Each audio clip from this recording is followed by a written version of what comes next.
So, I am Anterin Balaro from Batch 4. So, yung topic po natin today ay ano ang top 1 killer ng kayabangan or kenosis.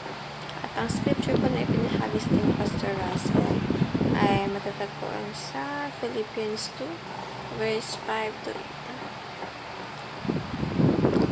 Explain po na natin yung concept ng kenosis or biblical meaning or in biblical meaning.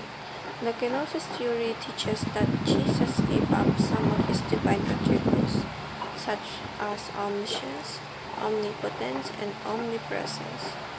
During his time on earth, this idea comes from the Greek word keno, meaning to empty, found in Philippians 2 verse 7. However, the biblical understanding of kenosis is not that Christ ceased to be God or lost any divine nature, but that he voluntarily humbled himself, revealing his glory and choosing not to always exercise his divine powers. He remained fully God and fully man at all times. So, dito po, sinabi sa atin ng Pastor Russell na ang Panginoong Diyos na even though meron siyang talagang makapangyarihan na talagang makapangyarihan siya ng Panginoon, pero ang Lord po is talagang na-humble daw yung sarili niya. At of course, talagang pinuput first na yung mga bagay na mas kailangan natin. Like for example, ang Panginoon Diyos po ay mas pinipili na ang mga bagay na makakatulong sa atin bilang tao, makakatulong sa atin para makakal natin mga kasalanan. So, ang Lord po is talagang iniisip na pocket Diyos siya, ay meron talaga siya kapangyarihan na kailangan niya gamitin ng gamitin, hindi pwede pagkaroon sa Panginoon Diyos.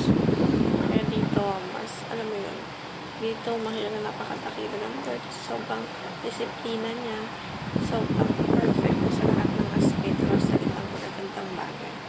At walang bagay na hindi or walang pagsalita na maaaring makafit in na masama sa Panginoon Diyos kasi siya lang ang perfect talaga na isang bagay. At teaches po the Son of God, Jesus emptied himself.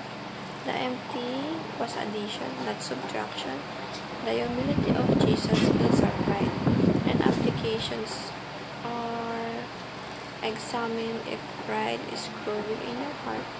Eradicate pride with the humility of Christ. Exemplify the mindset and humility of Christ.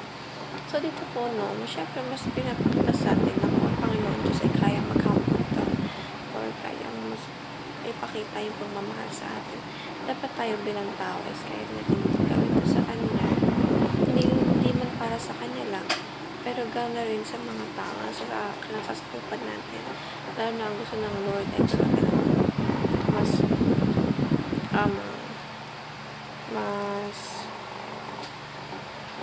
mas yumabang tayo sa pagmamahal sa Kanya. At of course, mas lumalim yung pagmamahal natin sa isa't isa.